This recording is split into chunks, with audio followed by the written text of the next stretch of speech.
अच्छा, तो अब बात करेंगे हमारे the most important constitution amendment act के बारे में, the 42nd constitution amendment act.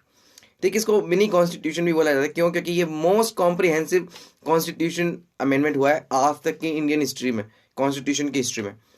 ठीक, स्वर्ण सिंह कमेटी एक कमेटी बनी थी जिसने कॉन्स्टिट्यूशन में कुछ इंपॉर्टेंट प्रीशियस चेंजेस करने के लिए सजेस्ट किया था, इसलिए वो कमेटी बनाई गई थी।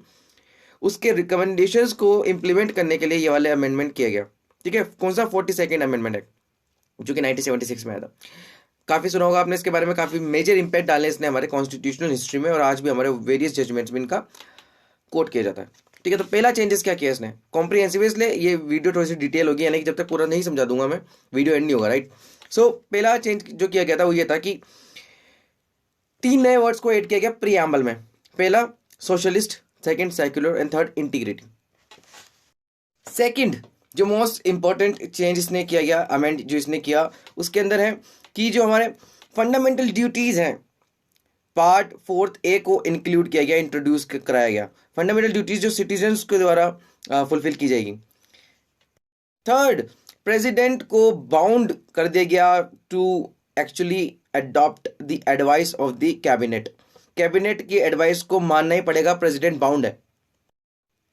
फोर्थ अमेंडमेंट जो इसके अंदर किया गया वो ये था कि जो ट्राइब्यूनल्स हैं, एडमिनिस्ट्रेटिव ट्राइब्यूनल्स को बनाने के बारे में इसके अंदर जिक्र किया गया। एंड जो अदर मैटर से रिलेटेड ट्राइब्यूनल्स हैं, जैसे कि इन्वायरमेंटल एस्पेक्ट हुआ, तो उससे रिलेटेड ट्राइब्यूनल भी अब बनाए जा सकेंगे after 42nd constitutional amendment act. Next change ये था कि जो लोकसभा और स्टेट लेजिस्लेटिव असेंबलीज हैं उनमें सीट्स को फ्रोज कर दिया गया, यानी कि जितने नंबर ऑफ सीट्स अभी हैं वही रहेंगी। कब तक? 2001 तक, 1972 की बात कर रहा हूँ, और सेंसर रहेगा 1971 का।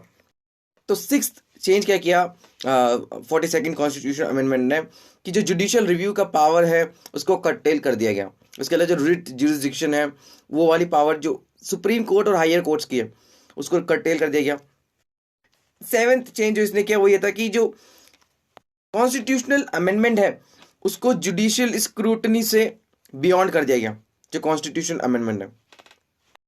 नेक्स्ट चेंज ये था कि जो लोकसभा स्टेट लेजिस्लेटिव असेंबलीज हैं उनका टाइम पीरियड बढ़ा दिया गया फ्रॉम 5 ईयर्स टू 6 ईयर्स। अब देखो ये सब हम पढ़ते जा रहे हैं, लेकिन जब 44th अमेंडमेंट पढ़ेंगे तो इसके काफी सारे अमेंडमेंट्स को उसके अंदर नलिफाई कर दिया गया और चेंज कर दिया गया वापस से, जो पुराने अमेंडमेंट्स, पुराना जो ओरिजिनल कॉन्स्टिट्यूशन के अंदर मेंशन था।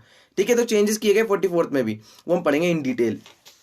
चेंज पढ़ो, बहुत ही इंपॉर्टेंट है, मजेदार है। इसमें कहा गया कि डीपीएसपी को फॉलो करवाने के लिए, इंप्लीमेंट कराने के लिए अगर कोई स्टेप पार्लियामेंट लेती है तो फंडामेंटल राइट्स के वायलेशन के बेसिस पे उसको डिक्लेयर नल एंड वॉइड नहीं किया जा सकता। नेक्स्ट 10th चेंज जो किया गया वो ये था कि इस अमेंडमेंट ने पार्लियामेंट को इतना एम्पावर कर दिया कि वो लॉज बना सकते हैं for the anti national activities को रोकने के लिए। और ये जो लॉज होंगे वो फंडामेंटल राइट पे प्रेसिडेंट रहेंगे, यानी कि उनसे ज्यादा महत्व किसको दिया जाएगा? इन लॉज को। किससे ज्यादा? फंडामेंटल राइट से। 11th चेंज ये किया गया कि नए 3 डायरेक्टिव प्रिंसिपल्स को ऐड किया गया। डायरेक्टिव प्रिंसिपल डीपीएसपी, पार्ट 4 की बात कर रहा हूँ।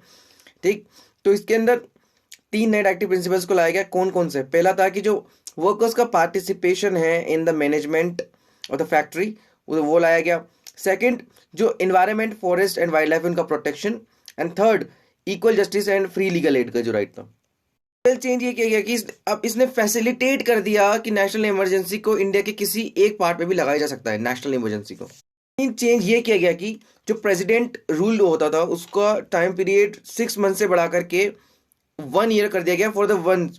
14th चेंज ये किया गया कि जो सेंटर है उसको एम्पावर कर दिया कि वो आर्म फोर्सेस को उतार सकते हैं in any state without any permission, अगर वहां पे ग्रेव लॉ एंड ऑर्डर की सिचुएशन क्रिएट हो जाती है तो।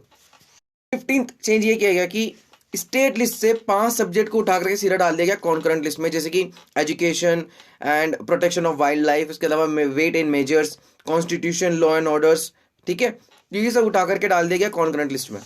ये तो बहुत ही इंपॉर्टेंट है। देखो इसमें क्या क्या कि जो कोरम सिस्टम होता है कि 10% मेंबर्स ऑफ द पार्लियामेंट या स्टेट लेजिस्लेचर को प्रेजेंट होना ही पड़ता है किसी भी लीगल बिजनेस को प्रोसीड करने के लिए। ठीक है, तो उस वाले सिस्टम को इन्होंने हटा दिया, पूरा खत्म कर दिया। ठीक है, नेक्स्ट, पार्लियामेंट को एम्पावर कर दिया कि वो अपने मेंबर्स का जो प्रिविलेजेस हैं, जो कमिटीज हैं, उनके प्रिविलेजेस को रिवाइज कर सके टाइम टू टाइम।